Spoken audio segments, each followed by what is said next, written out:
Good evening, everyone, and welcome to this evening's panel on innovating English learning in primary schools through technology, inclusion, and beyond. My name is Marc Pietersen. I'll be mediating the panel tonight. All Q&As will be answered at the end of the panel. So please, you can write all those in the Q&A section, and we will gladly answer those. So the topic that we will be exploring delves into how educators can integrate innovative teaching methods to nurture students' creativity, English language proficiency, and fluency through different departments across a school. And the key takeaways that we'll be looking at tonight will be how to use technology to boost English language development and learning in primary English classrooms. We'll be looking at strategies for supporting diverse learners in inclusion and technical-driven English approaches and ways of connecting English learning to real-world and across-curricular contexts through technology. So the panelists that have joined us tonight, which I'm very excited about, firstly, it's Ms. Charlotte Sachs, then it's Mr. Pietersen, then Mr. Ty Paschal, and then Mr. Bobby Johal. Each panelist, please, if you don't mind sharing a little bit about yourself, that would be fantastic. So Charlotte, can we start with you? Ladies first. Thank you. So my name is Charlotte Sachs, like Marc has just kindly said. I am currently the head of swimming at BSAC, British School Al Kabarat. But I've recently been appointed as the Deputy Director of Sports, which I'll be starting in the new academic year. I'm very passionate about technology. They joke in the office that I'm like the guru of technology with the PE department. So I take a bit of a lead on that. And I have recently got my master's where I focused on the use of technology in a PE setting, looking at the practical element of using it in practical lessons, and how the students wanted it since COVID and since lockdown, where we were forced upon with technology. Fantastic. Thank you so much. Piet, if you don't mind sharing a bit about yourself. Hi, everybody. Welcome. Yes, my name is Piet Vreugdenburg. For those of you that are English, it's Vreugdenburg. Pieters is the long name. Only my mother calls it when she's angry. I'm the Deputy Principal at Alleen English Speaking School, Head of Inclusion. My passion for inclusion started about 5 years ago. It's always been a passion to help the kids that doesn't have a voice. But about 5 years ago, I started working with them more vigorously, and just finished my master's in special education needs. And I really believe that technology is the answer, but it's not the only answer. Well said. Ty. All right, good afternoon or evening, everyone. My name is Ty Paschal. I am the current head of digital education and innovation at Al Yasset Private School here in Abu Dhabi. Have been head of digital education for the past 5 years with different school networks here in the UAE, and just have spent my time and dedication to being able to create these innovative and interactive environments for education here in the Middle East for about 12 years now. So former background coming out of education, actually in the tech world, has worked for Microsoft and Google, and made my transition into education. So being able to, use my expertise from the real tech world and blend that into education has been, my goal for quite some time now. Thank you so much. Sounds like such an amazing journey that you've been on, and I'm really excited for you to share your knowledge with everyone tonight. So thank you so much. Bobby. Hello, everyone. My name is Bobby Johal. I'm the head of digital teaching and learning at Noor Anglia International School, Dubai. I've been at the school for 11 years. Prior to that, I taught in the UK for 5 years. I've got a real passion for technology. I started out as a the head of computing here at Nord Anglia Dubai. And then my role has evolved to incorporate everything from the management of devices, the apps that we use, the subscriptions, looking at augmented reality, virtual reality, looking at AI, anything that falls under technology. I have a real passion for coding, in particular the physical coding. So I've implemented B-bots in the early years, QBOs in the lower key stage, and Saphirables in the upper years, along with microbits. So I'm really passionate about children having a hands-on experience when it comes to coding and to technology. A bit like pets, I believe like technology has an answer, is a vehicle to learning. It won't replace the human connection. It won't replace the human connectivity, but it will definitely bring us forward and allow us to have a different space to think, to move, to create, and to collaborate. Oh, thank you so much, Bobby. I feel inspired just listening to everyone here. So thank you so much for sharing that. So just quickly, I would like you in, let's just say 30 seconds. What excites you most about the potential of technology in developing English in primary schools within your specific field? Let's just start with the same process. So Charlotte, what excites you most? Well, just that it's forever changing. We can never fully be a guru or on top of everything. The students are often more au fait with it than we are, and just that it has so much potential, and there's so much that we can look to and discover with it. So it's yeah, very exciting times ahead, and continuously. So yeah. Awesome. Thank you so much. Piet. Sorry, technology is sometimes against me. But yes, the kids I work with, that they need a voice and they need a constant something that keeps them active and engaged, and technology can give that to us. They also need, and that's where I probably think it's not a replacement, but they constantly need parents as well, or adults that supervising and helping them. But the technology is definitely the easiest way and the best way to give them a voice and to keep them engaged for longer periods. Awesome. Thank you so much for that. I agree with you. Voice is such a big thing. Giving children a voice is really important. Ty, what excites you most? Yeah, well, what excites me most is just that every day that we're making contact with students, that we are able to prepare them for a world that even ourselves don't really know yet, but just being able to give them that opportunity. Even from like you were saying, Mark, or just being inspired of just certain people's journeys and hearing my journey. It was only because someone exposed me to something, right? And was able to, let me know that I could be a part of a specific world that exists out there. So I just think, my main excitement is always being able to share things with kids of, just how things work, the science of everything, right? And technology allows us to do that in an exciting and engaging way that keeps them always wanting more.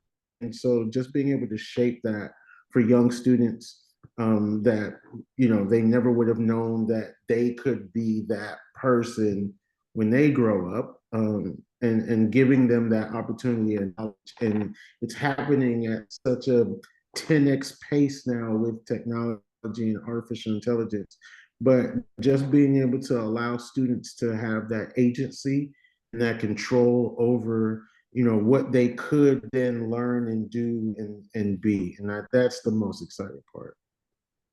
And it's amazing how just someone planted a seed and how that just flourished from that point, right? Honestly, that's amazing. That just makes me excited. So, Bobby, lastly, before we start actually talking about all these panel points tonight, what excites you most about technology then?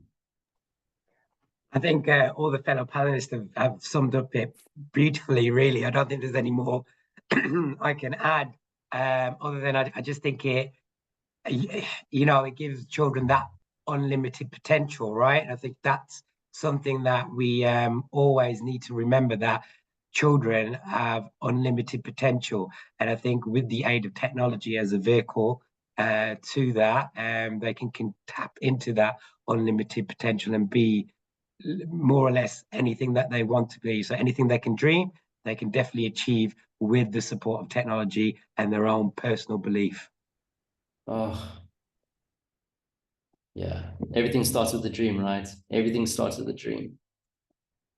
Okay, so the panel that we're looking at, so the first section we'll be discussing this evening is engaging students and building connections. As everyone's just shared now about the importance of having a voice, planting a seed, growing from some point. It all starts with that connection. So tonight we're going to start off. So Bobby, I'd like to start off with you first. What are your favorite classroom technology tools for engaging students in English language learning? It's a great question, Mark. Thank you for that. I would say there's two main tools I use, and actually I think it all depends on the cohort, so it depends on the age of the children. I find I use a tool called Seesaw, which I really find great in terms of it's interactive, it's engaging. The children can create videos for it. They can upload pictures. They can manipulate texts and images. You can set assignments and so forth through that. And what I find actually, it brings out the real personality of some children. Some children might be very shy and very not willing to open up or not willing to answer questions in class. But if you put a device in front of them, if you put a platform and you give them that space where they could just be themselves, you get to see some wonderful, wonderful stuff. So I find that really powerful as a tool to use to develop English in terms of the language and the academic side of that. Further up the school, I love using Microsoft OneNote. I know there's other platforms available, but we've heavily trained in that. One of the things I love about that, it's got the dictation app on it, so you can actually use your voice to tell a story.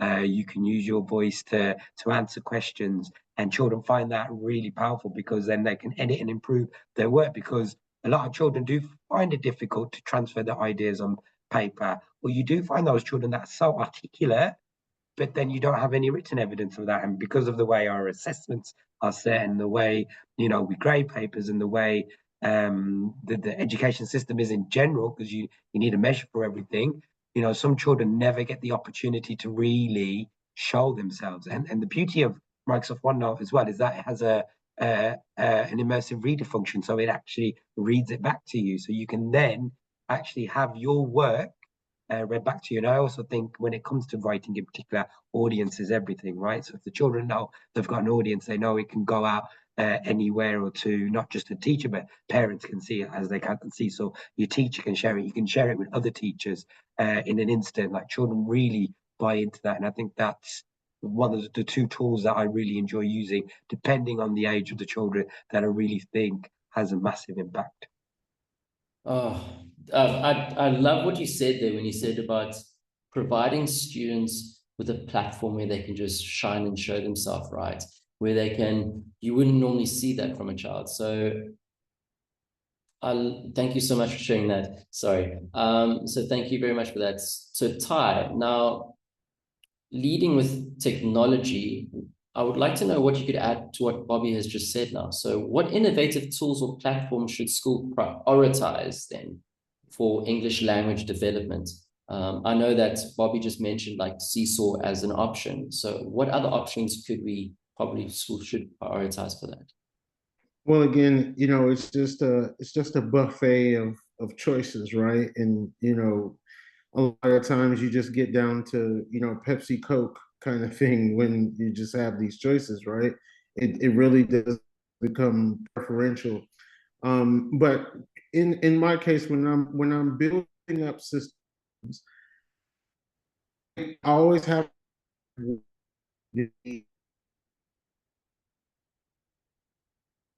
so Sorry, Ty. Sorry, Ty. I'm just sorry to specifically. You then have to like service with this technology, right? Sorry, Ty, you were just breaking up there. Do you mind Can you hear me? rewinding a little bit, please. Yeah. Sorry, I don't know where it caught me. So not to take everything that Bobby said and just repeat it, but knowing specifically, first of all, what age group that you're dealing with, right? And so when I'm establishing systems, digital educational systems, it's more of what is a very low entry point and then has different, entry points for different levels of learners, right? So in my context, I see again a lot of Seesaw, and I see a lot of Google Classroom.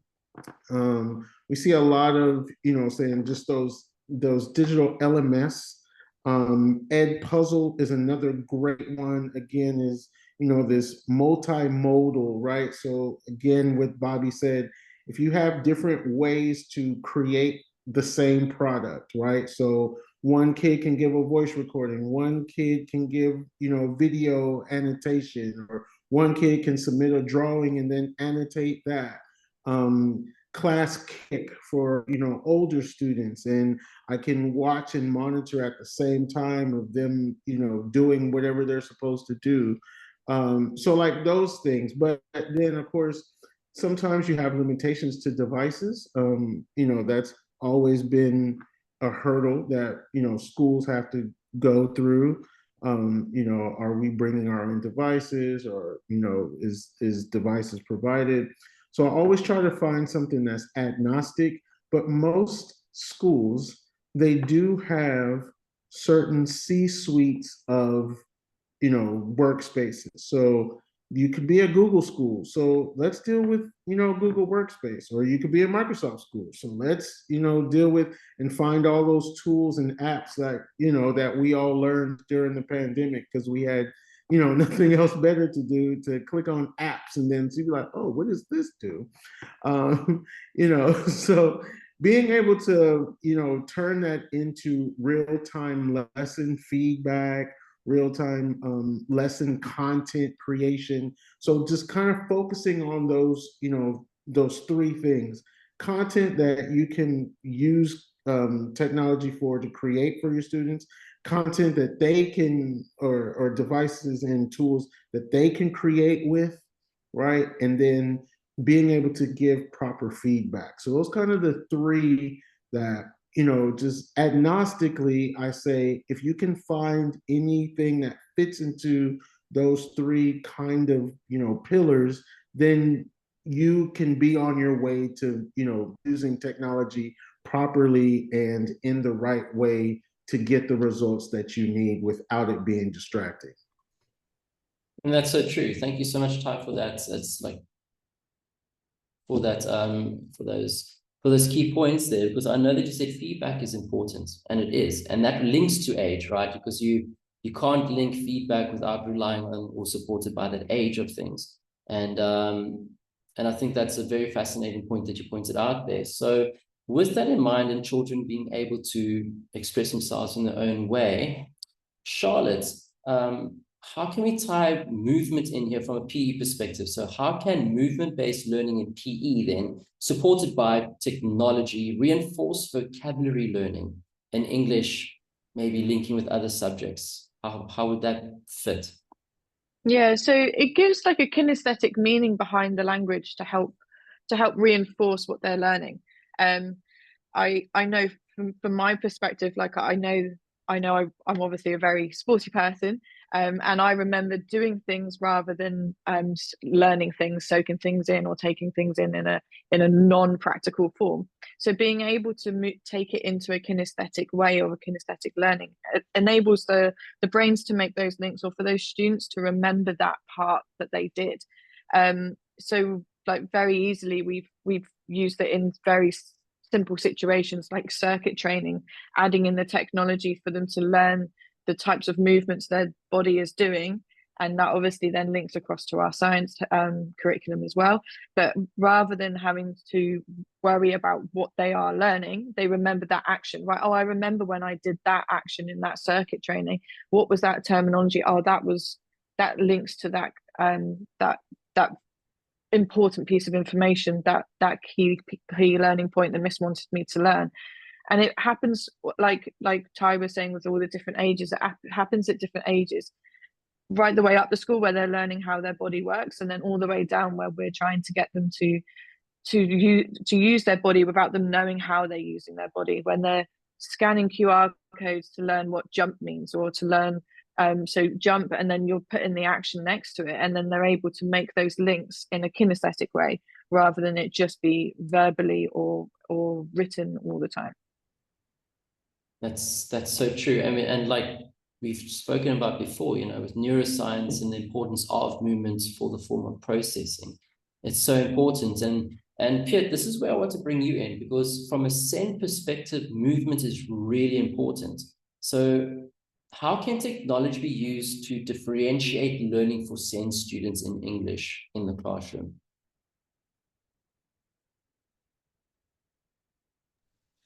Okay, now that the mic is on, as I was saying, what everybody actually said up to now, Bobby and Ty and Charlotte, is actually all my notes that I made or everything that I can think of has been said, because with the SEN kids, like you said, movement is important, but they need to be engaged in a way that they can actually feel that they're part of it. So they move, they read, they listen, they use all their senses, and sometimes the senses are hyper because of, if they've got a visual problem, then hearing is better, or they've got a hearing problem, then visual is better. So I make use of a lot of different platforms or things that you can use, but I look at interactive platforms that they can be busy with other people, and it allows for differentiated assignments, text to speech and speech to text, because like Bobby said, sometimes they don't like writing, or they cannot write, they cannot even hold a pencil, but they can talk. And the other side is as well, they can't read, they can't, they know how to type and all those things. So they listen to what is said to them in the text to speech and speech to text. Visual auditory aids, like videos, like Charlotte said, that shows you what to do and how to do it, or ebooks that they sit and listen to the book and they can follow while they're listening. All those things simplify the concepts to them, and it makes it easier for them. It's I learn a lot better visually, like Charlotte said. So if I see how you're supposed to jump, next time I will be able to do it, because it's not a PE teacher that I have to look at. I can look at the screen, and I love screens. So I can look at the screen and I can do whatever the screen says. And then there's a lot of personalized platforms that I love to use that will just keep on supporting him as he's going, or I keep on saying him, but as the student is getting better in what they are doing, then it moves it up and makes it a little bit more difficult. So it adapts as he's going on. So the challenge is always there, and he's moving at his pace or her pace. Thank you so much. That's perfectly said. And that literally is leading straight into the next topic here. And Piet, I'm going to stick with you, because I love it that you spoke about personalized learning and platforms and tools. So with that in mind, so building on what you just shared there, could you share your thoughts on what specific tools or apps have proven effective for supporting reading fluency? Let's just stick with that for now. So reading fluency and comprehension with SEN students. Okay. Well, stick to that and I think that one thing that we have to keep in mind is, I think Ty mentioned it earlier as well. It's always available, but it's not always affordable. So a lot of the platforms that you get there it's either the school or the parents or somebody has to pay for that. So keeping that in mind, the things that I like to use a lot is things that's affordable. For the parents that has to pay a lot of things, and then for the school that can afford to give it to the parents. Now, NACI, Lexia, Read Theory are all things that I've been using, and that is working really well for SEN students. It works amazing for the reading. Even if they're not a SEN student, Read Theory works for all the students in the school. And it was successfully implemented in our school. There's IDL, Learning Village, all those places have space that you can use with your reading fluency, comprehension, all those things. I especially liked NACI because it was great for the SEN students that needed it, or students with additional learning needs, and then the EAL students, which is a big part of our students with additional learning needs is the EAL students, and they really like NACI and they like to work with NACI. Fantastic. Thank you so much. That's very insightful. And actually leading into that, Bobby, I can see you nod your head there. We were talking about NACI. So Bobby, I'm going to come to you now on this next question because I think it fits nicely with what you're doing. How do you use technology to create real-world connections in English lessons, focusing on EAL or SEND students? So just going on back to what I was saying earlier, it's about audience. So you would definitely get children excited to learn, to write in particular, or to read about a certain author if you make that real life connection. I can share a few examples for starters. I have a YouTube channel, so I said to the children, right, we're going to make an advert for a skateboard, and then I'm going to put it on my YouTube channel, and then we're going to see how many people view it. And the children were like confused about it. Oh, we're going to be YouTube stars. We're going to make millions and millions, they thought. I said, I've only got 100 followers, guys, maybe not this time. So from that, but the enthusiasm, the idea, and they were just taking something like a skateboard, right? And they came up with all these ideas, these slogans, this branding. They looked at different color schemes and, the mood it creates and how you make a brand memorable, how you make an advert stick.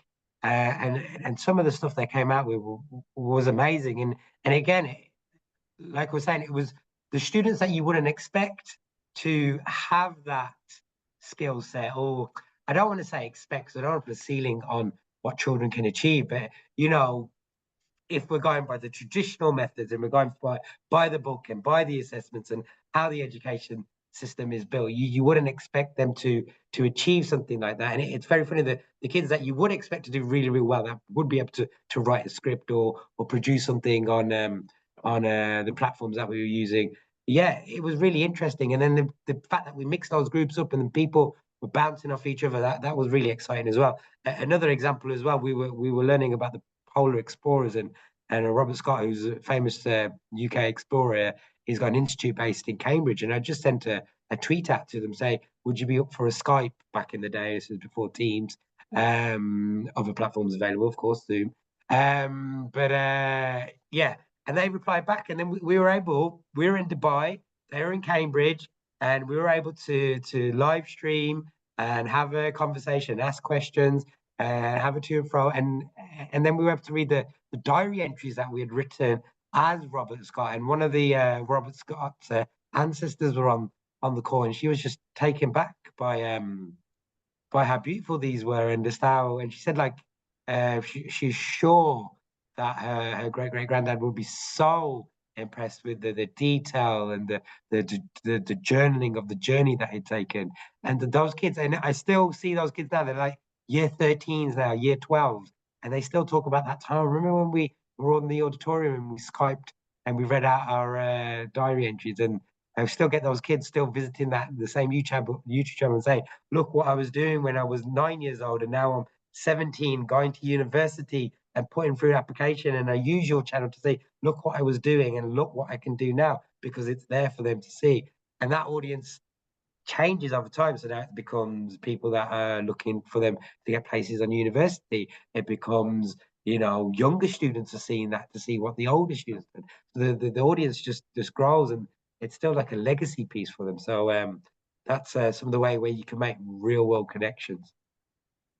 And that's such a beautiful picture that you painted about creativity, because you just took something that was something a little simple, and then how you saw the children you wouldn't expect just grow and come out of this shell to actually shining, which is, I love hearing stories like that, because it's those children who have that chance to shine, who wouldn't normally have a chance to shine. They can just shine, if we can say that. I like that you said audience is important there. So Charlotte, Bobby spoke about audience, and we know that in every classroom there are children that can be challenging or are labeled as challenging, but what's your view on that from your experience in PE? Because it's a different playing field, right? So what role does storytelling or instruction-based tasks across subjects, how can technology enhance those things? Yeah, well, so it gives you the opportunity to create something memorable. So it doesn't matter whether it's PE perspective or whether it's in the classroom for English, for maths, for science, you get the opportunity to provide the students with something that they can take away and they can remember, and you're creating that engagement and the memorable experiences. Kind of like I mentioned earlier. So those students that don't necessarily engage with a whiteboard in front of them, or just worksheets, or I know I'm talking very, very, very generically there, but they actually get the alternative learning environment. They get to be physically active. They get to create those teamwork skills, those leadership roles. They get to participate in other ways to still learn and get to the end goal and in a different way. PE, you're looking then at more of the kinesthetic sort of learner. So rather than it being a visual and auditory side, you're getting them up and physically active, and you see a lot of different sides to students, especially those that struggle in the classroom. They often just want to be out, they want to be physically active, they want to let off that physical energy and the emotional release that they get, and they don't have that academic pressure on them. They get to shine in different ways. So we get the opportunity to link into different subjects quite well in PE. We get to obviously we're very closely linked with science. We're very closely linked. Maths is very easy for us to link, but you can even link, like we're trying to talk about with English, with their language. A lot of our nursery and reception students, they get to recreate their stories that they're learning in the classroom in a practical setting. They can either video their actions, they can create their own like digital portfolio, their own digital story of the story that they're learning in their class, all the way up through to you're looking at the secondary students linking the physical side to like scientific principles. We've got the use of an underwater camera at our school, so we're very, very lucky, and we get to have the opportunity to link how our body will sink, how our body will float, how our body moves through the water with different resistance on them, looking at drag, looking at resistance, and how we can get faster in our swimming, for example. So you've got the opportunity to create different types of stories and different instructions depending on the technology you've got there at your feet, and also in a different setting outside the classroom in a more physical and kinesthetic way. Thank you so much, Charlotte, for that, because it seems like in PE, children can have that freedom, just to express themselves, which is vitally important, right? It's a place where they can be creative and everything else. And I love it that you said, like, through physical activities and through that building communication, and the tools that you have. So, Ty, how does what Charlotte just shared, like, how does that resonate with you? If we had to look from an AI perspective and focusing again back on EAL and SEND students, how can AI be incorporated into enhancing English proficiency and fluency amongst students in the classroom, through a school, in the learning environment? Very easily, very easily. And when I work with schools, I just, show very simple ways of implementing, and that implementation is so easy. And they're like, I don't know why I didn't think of that. It's like, yeah, because it takes, synthesizing in a different perspective, right? For us to, say, we're not going to be ashamed of using artificial intelligence. We're not going to, run from it or hide from it. We are going to find the proper ethical ways to insert it into our workflows, because students are almost anticipating it, right? They already, know the cat's out the bag. They know that most teachers are creating their slideshows with some kind of generative AI. They know that teachers are now getting behind it. So finding those, again, as I shared before, some low, medium, and high ways of that implementation. So a low entry point is just saying, yes, we can use Grammarly to, restructure a sentence or make sure that this sounds proper to, native English speaking, right? Because in this region, the majority of the students that we have are, second language English learners, right? So just agreeing that there's some type of, grammar check, word tune or Grammarly or like these things that focus directly on just sentence structure.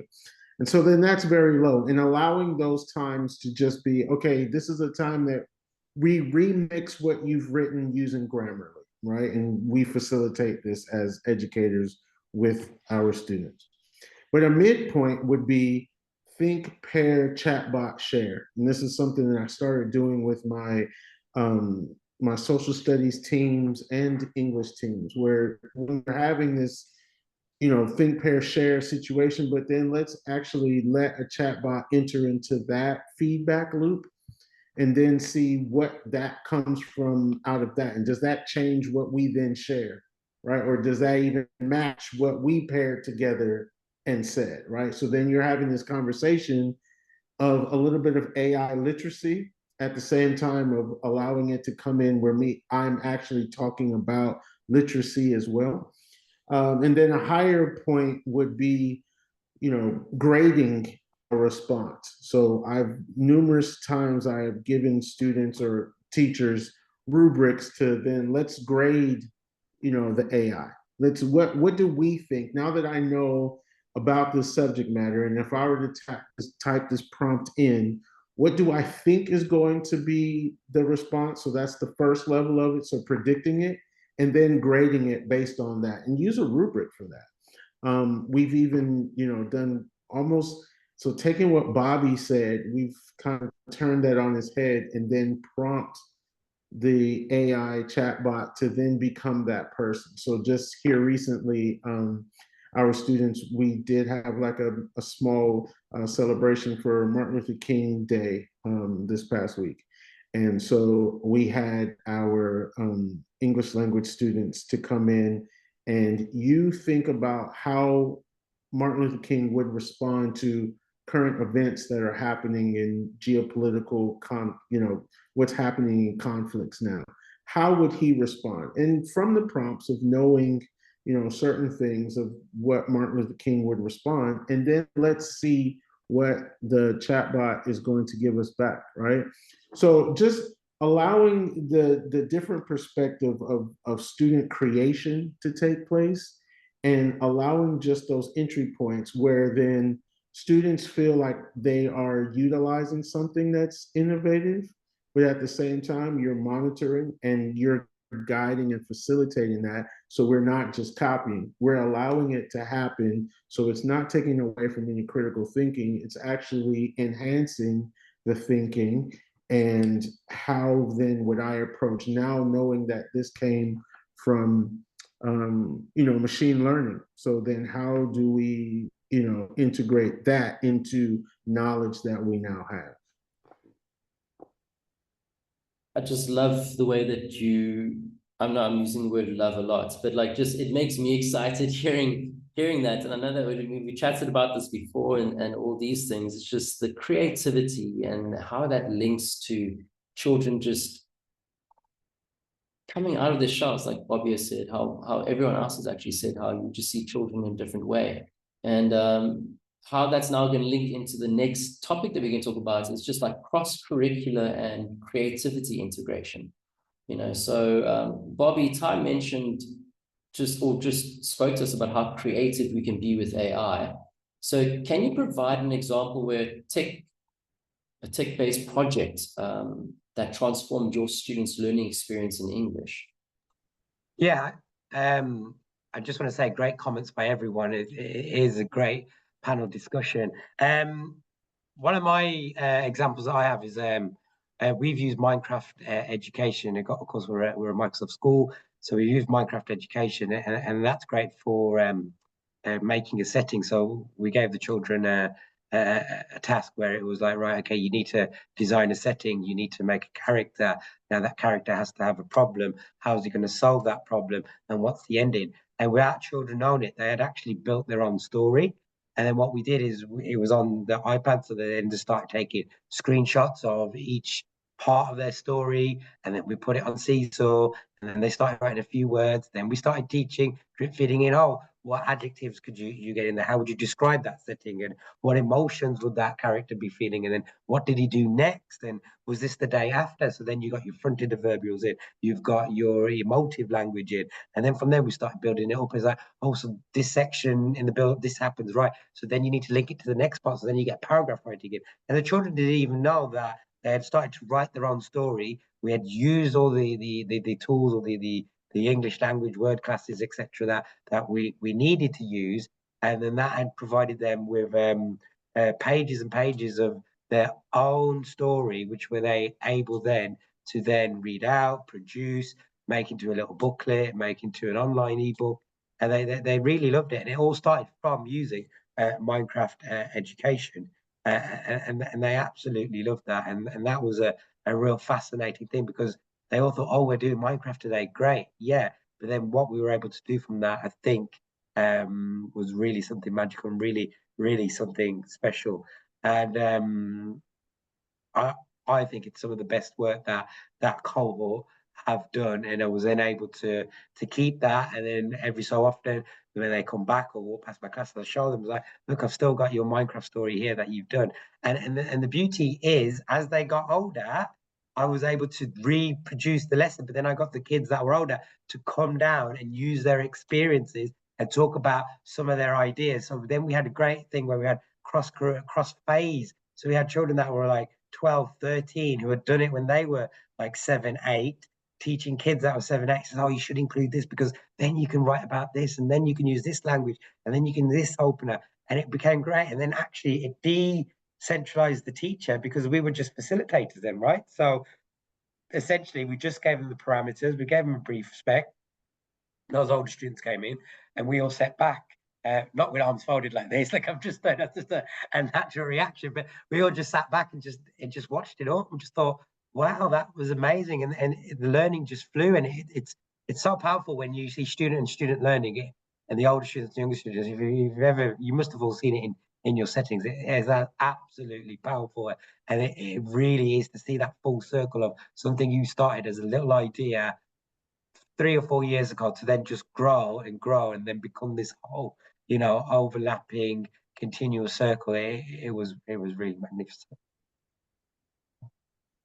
You literally just hit the nail on the head with that one, because it's I like it. You painted the picture of it was a process, a stage by stage, and how that stage came back again, where you had your older students coming and giving feedback to your younger students, which then helped them. So what they would remember next, technically, when they get to sixth form, like years 12 and 13, if they have the opportunity to come back to realize what that feeling was, it just creates that ownership, right? Which is key. And I like that you brought up the fact of Minecraft, was gamification. And so Piet, looking at Ascend departments and games, can gamified learning tools benefit send students in developing their language skills? And if so, how? Thanks, Mark. Yes, just to add on to what Bobby said there, a lot of the things that the key thing that I got there is the kids were engaged. They were busy doing it themselves. They were not just listening to somebody, they were doing it themselves. They were engaged. And that kind of motivates kids to learn. And that's the same with all additional learning kids, as they have to be engaged to be motivated. But to get them engaged takes time, takes a little bit more repetition, and it takes a lot of practice. Excuse me. And then using the repetition and practice, there has to be feedback that comes back to them the whole time. So all these activities is if you get a game that can keep them engaged, because it's nice and fun and loud and colorful, and sometimes not loud and colorful, but it's something that that will motivate them learn. It's repetition. and there's feedback the whole time, those games are the games that will work excellent. And then to add on to that, you get some social interaction where it's multiplayer games where they can compete against somebody else, somebody that's maybe not a student that's got additional learning needs, somebody that's neurotypical and not a neurodivergent, and they can actually see that in, I'm using a mass example, but Timetable Rockstars. I've got students on my register that's amazing at Timetable Rockstars, and they're amazing at reading, and they're reading at levels that's like, if you compare it to their class, it's the highest in their class, and it's higher than students in year grades above them, just because they can do it against the platform, and the platform was leading them with repetition, engaging them, keeping them engaged. And then there's the constant feedback that they get from the platform that they use. I'm thinking of Learning Village, where primary kids going on to the next level, collaborative challenges, encouraging things that's Prodigy in English, Kahoot, quizzes, Duolingo, all those things that can be used.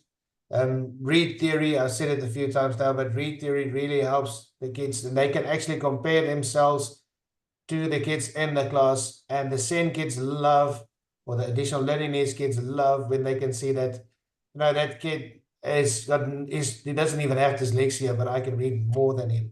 I understand better what I'm reading him. I can't read as fast as he can, but I understand better.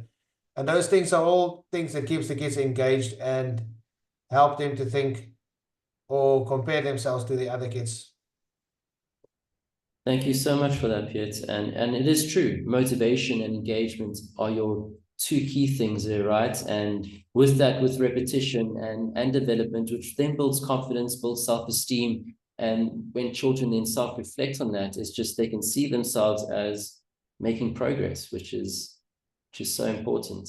So Charlotte, I just want to jump to you on this one, because can you share a cross-curricular example where PE activities and tech tools improve students' language fluency? Yeah, no, of course. So one of our favorite things to do, especially when we have got limited space outside due to the weather, is we introduce what's called a sport education model. So it gives the students the opportunity to learn a sport in a different way. So it will be based around a sport. So for example, it will be based around football, it could be based around netball, it could be based around basketball, any form of team sport. And we give the students different roles within that sport. We give them, they might be the captain, they might be the coach, they might be the team manager. One person might be the fitness coach that focuses solely on fitness. We also then delve deeper into, somebody might be the media manager. We have people that are in charge of just being a player, or even conducting interviews and things like that. So what we then do is we introduce technology into this so that they can then start to build their own team, build their own brand. They use things like Canva to create their own logo, team logo, to create their own backdrops, their own flags we've had at times, for their own branding. We've had them create movies and clips out of the skills that they're learning as part of that sport, and then how they've then applied it into their fixture or into their game for that lesson. We've even had students use apps such as GarageBand to create their own theme song, and to create their own rap, to create anything that has helped them then remember and learn the subject specific terminology that they're trying to learn for that task and that topic. But with all of that, when what we've done is we've introduced things like press conferences, and we've had an interviewer and an interviewee. They are starting to then learn how to use different types of language as well, whether it's asking questions, leading questions, or whether you're looking at open-ended questions and not just keeping them nice and short and closed. You're looking at public speaking, how to engage to an audience, and not just reading off a piece of paper in front of your faces and things like that. How they can give instructions, how they can coach, how they can basically put all of their skills that they are learning in that PE setting and in that PE lesson, but putting it into a real world situation. And it boosts their confidence, it boosts their language, it gives them a different type of focus. That student may not be good physically at doing that activity, but they're brilliant at being able to be the commentator of the match and talk about how they've used what type of part of their foot to pass the ball, for example, and to give good tactics and analysis of how the game has gone. So then they get to apply their knowledge, and you get to see them in a completely different light that we wouldn't have necessarily seen in that practical setting of being able to pass and or being able to then just play that sport. And that's just a different level of creativity right there. Different level of creativity. And it literally just builds then language proficiency and fluency through a press conference or creating things in that way, like a rap, writing a song even, just making sure that words flow. It's an amazing tool to actually have with that. And I know that we are running a bit short on time, so I want to have a look at challenges and recommendations. So Ty, I want to start with you. What strategies do you recommend for assessing the impact of technology on English learning objectives? What challenges or recommendations would you have with that?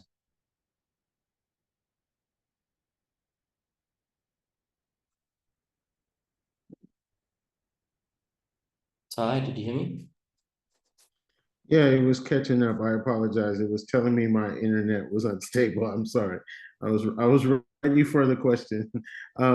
Yeah, so again, just having, in this stage, and I think the term that I've now been told I'm supposed to use is post-pandemial, right? So this is after the pandemic, right? So the post-pandemial school at least needs to have, the proper devices to be able to facilitate like all these things. We might not have underwater cameras like Charlotte is saying, but some kind of communicative device that connects to the internet. But I see a lot of times, that's what the limitation is, just not having access to devices. And then like another shortcoming is just again teachers not having the time to spend with technology and applications to be as creative as all these wonderful things that we've heard from these panelists of just having the creativity time. So a lot of times it's just, as a leader, I know that you have to give people space. And if we all know that pedagogically, as an educator, that we are supposed to take students through these rungs of this Bloom's taxonomy, that creativity is at the very top. And that's where we want them to be. That's when you know that you have mastered a subject or you have gotten the full knowledge of something, when you can be creative with that. So I encourage leaders and HODs and those people is like, give students that space, but give teachers that space as well, so that they can come up with these things, to come up with innovative ideas for students to to have that freedom to kind of spread their wings and create. So a lot of times we just need to just give people the grace, right? And I think that's the biggest hurdle is saying it's okay, right? And that's what I always encourage schools with. Like, it's okay to change your perspective and say that you're taking a video as a submission instead of an essay. Like, it's okay to say that I'm allowing a kid to turn in a rap instead of a a book report. It's okay. We can still mark that, right? We can rubric creativity. And I think that's what I've now, really tried to impress upon the leaders in the school networks that I work with. Like, let's be open to creativity, because I can rubric creativity. If I just continue the same traditional things, then kids will eventually outgrow that, right? And so I want to always get past, those marks of, just a regular, I submitted this. It does have, legitimacy to certain stages, But then at certain stages as educators, we need to be prepared to say, that's okay that I'm seeing the same or the different submissions with the same content. So if a kid is intuitive enough and intelligent enough to give me a Minecraft map with, the way to get to his map using all the stages of literacy that I've taken him through, then isn't that what we do as adults? Isn't that what we do as teachers? Right? We share these ideas with each other, but then we want to limit our students. So I just think the main thing is stop the limitations and saying it's okay to see things submitted in different ways. As usual, you you flipped me on my head. It's true. I think it's us as educators that needs to change our perspective of that, right? If we, like you said, we're encouraging creativity, then we need to allow our students to be creative, and then we as teachers need to figure out ways of how to assess it, with them allowing to express themselves and to communicate through their own style of communication and learning, which is important. And Piet, Ty mentioned earlier about with real world, connecting that and diversity. And how do you address potential challenges for SEND students faced with technology and using that in English lessons? So thanks, Mark. The idea that the challenges that I get in mind when I hear English learning and all those things is let's use a device. It's easy for them. Great. Can they type on the device? Are they able to hold onto something? Is it easy to work with the device? Because let's say the interface is all writing and I cannot read. How do I work with that thing? Is it engaging him by using little characters that I can follow? I can just take a mouse, move a hand onto the character, and then the character will say something to me, which I can hear then, or I can make it louder. So the interface, what I'm going to use, how am I going to use it is very important. And then what Ty said as well, sorry, excuse me again. The student must know how to use the device, but the teacher must also know how to use the device. Because there's no use I give the student clicker 8 and I say, just use clicker 8 for your English. It will work for English and maths and everything. You can use this for biology and even PE. But I don't know how clicker 8 works. So the student is going to ask me questions and I'm going to say, maybe if you do this, and then I'm going to end up playing more with the game or the device than the student, but the student won't know how to do it. So the teachers must need training, the students must need training. And then the last one is, and I'm going to keep on saying this a lot of time, is screen time is great. Working with technology is great, but there has to be a balance. We cannot just let the kids. This is the easiest thing to do, is give a tablet to a student and say, listen, go on to this, click on there, and then you keep you busy. He's busy for half an hour. I can go on with the other students. That's replacing a teacher. We should not replace a teacher. The teacher should engage with the student. That is just support. And so yeah, that's the challenges they face, is teachers are just giving them devices and they don't know how to use it. And that is so true. That is so true. But you pointed out something there, Piet. You said training, responsibility, and balance are three key things. But as well as teachers need to take their responsibility as well. Definitely agree with that. We are a bit tight with time, so I just want to jump to Bobby and to Charlotte on this one. What one piece of advice would you give to educators who are hesitant with embracing technology in English teaching? Bobby, can I just start with you on this one, and then Charlotte, you can just flow on from that at the end, please. I just think going on what Peter was saying is like, just choose one app, or just choose one platform or just even if it's the device, most devices have things already built in, like accessibility features, for example. So just choose one thing and just get to know that and just plan that into your lessons and just become a master at that and just become confident at that. And then go and teach someone else, go and show someone else, look at how it impacts your students, see, do your due diligence, has it worked? Do an assessment of it and just build on that. I mean, it all started with me with just one iMovie. That was like the first thing I used on the iPad. And then from there, I started using all the other apps and so forth.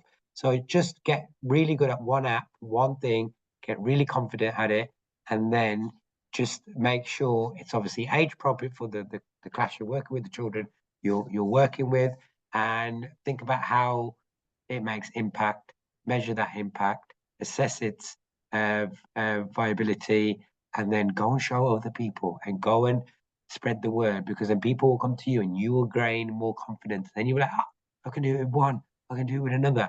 And from there, you'll have a repertoire of platforms, apps, devices that you will be able to use for certain situations or for certain cohorts of children or for certain learning stimuluses. Thank you so much. Charlotte? Yeah, so I also linked to Piet there as well. Is technology needs to be an enhancement and not a replacement. So you need to make sure that it complements your teaching, it complements your lesson. It doesn't take away from what you're trying to do, what you're trying to learn. It doesn't also take up too much time telling them how to use it, teaching them how to use it, and things like that. So that's where it links to Bobby as well. Like picking one and using that and sticking with that is way of doing that, but also allowing the students to teach you. There are times that technology nowadays, we can all say, some forms of some platforms, the students actually know more than us, and students will always know more than us because they'll spend hours and hours and hours sticking with it and going square-eyed looking at it and spend all their time on it. We will never be able to catch up with everything else that we have to as well. So using the students to then teach each other how to use that device or that piece of technology, and how they can also then teach you how to use it, and how it can then enhance the lessons in ways that maybe you haven't thought of because you haven't thought of it from the student point of view, whereas they go, actually, miss, I'd rather you did it in this way, or anything like that. So enhance and not replace, and then also using the students' knowledge where you can. Fantastic. Thank you so much. And again, Bobby, you've what you nailed was it's a process. So one step at a time. And Charlotte, what you've said is students teaching us, because actually through them teaching you, it's also building fluency in communication, right? So we're pulling all those aspects in. So we're just going to look at some Q&A at the moment. Mariki, you said, and I'll open this up to anyone who wants to answer this question. How do you control the use of devices without learners deviating from the actual lesson content? Can I just say something from a additional learning needs point of view? Is some of the times my students can not actually even access the actual lesson content, so they need the device to allow them to access the content. That's why I think it's for them, it's not deviating. For them, it is actually getting to the content. They're using the device to get to the content. But other English language learners, it might be different. But for my students, they sometimes need a device just to do that. Thank you very much for that, Piet. Yeah, from our side, I think it's if they all have the same device, so you can control what apps are on there. So it all depends on your policies. Some schools are BYOD, some schools are school devices are provided. So I think that's one way of managing that, in terms of making sure that they're locked into the one app. You can get like management systems put onto the devices where the teacher can control it from the class. What I've found, if they are actually truly engaged with the content, if they're truly engaged with the learning, it would be hard to take them off it. Do you know what I mean? It'd be hard for them to deviate on something. So just think about your lesson. Just think about the what you're teaching them and how you're doing it, and is it something that's going to really enthuse them? So, for example, when we're on Minecraft, no one deviates off Minecraft, right? Because they love it. So it's more getting them to stop. So yeah, it's just thinking about those things as well. And also, you know your kids. You know how long you need to talk to them about. You know how long they need to spend on that particular app. You know, judge that yourself using your professional autonomy to make that happen. Thank you for that as well, Bobby. Someone else has asked, so what would you do if you were teaching a large class and you had limited devices? What is the best approach for that? Ty, what would be your approach? So if you had, like I know in South Africa, we have 40 plus children in a classroom, and if you have like 8 devices, what would be your best approach for using technology in that way? So, I mean, first of all, you would just have to pair up. That would be the obvious, thing. But then I would station that. I would put that in rotation. In a lot of schools that I've dealt with that have had this, issue, is that you turn that into station rotation, right? So devices are available for a group.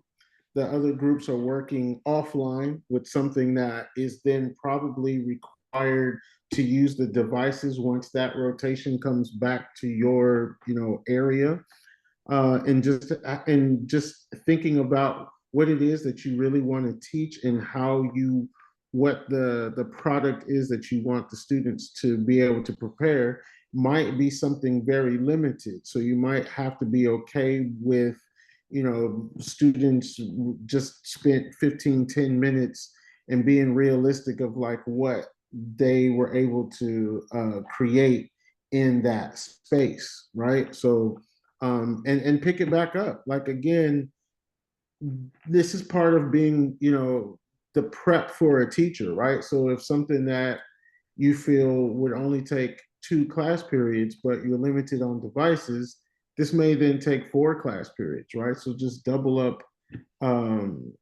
just double up on that timing and be able to plan out your periods for that. But I definitely would, anytime that I'm in a situation where it's limited, devices for the ratio of students, just always set up that station rotation and have something for those other groups that are not on devices. Awesome. Thank you so much for that, Bobby. And just to what someone else has said in the chat is like just limit the time, right? So limit the time that they would use a device and not just leave the devices on desktops. So thank you so much for that, everyone. Just want to recap with the key takeaways we focused on tonight. And so the first one was how to use technology to boost English language development and learning in primary school classrooms. We need to remember that technology can transform how students learn English by improving engagement and fostering language development in primary schools. The second the key takeaway that we looked at was strategies for supporting diverse learners in inclusive tech-driven English approaches. And tech-driven approaches can support diverse learners, as Pieter shared tonight. And it comes with being creative and creating inclusive and flexibility in your teaching methods and tailoring for the students' needs accordingly. We need to remember that. The last one was ways of connecting English learning to real world and cross-curricular context through technology. It's by integrating technology which helps connect English learning to the real world, which like Charlotte shared tonight and Bobby shared YouTube videos, YouTube channels, conferences, and it's making the lessons meaningful, practical, and engaging. And those were 3 things that came up quite a lot tonight. So with that, I just want to say thank you so much to my panelists. I really appreciate that you could join us tonight and share your insightful knowledge. And I know that whenever I get to chat to any of you, I always feel inspired. And I hope everyone else is too as well this evening. And thank you so much for everyone that joined us this evening for tuning in. And I really appreciate it. And I just want to end with saying, let's continue to work together to create classrooms and beyond where technology enables every child to find their voice, which is a key thing we learned tonight, which is through and in English. So thank you so much and have a wonderful evening. Thank you.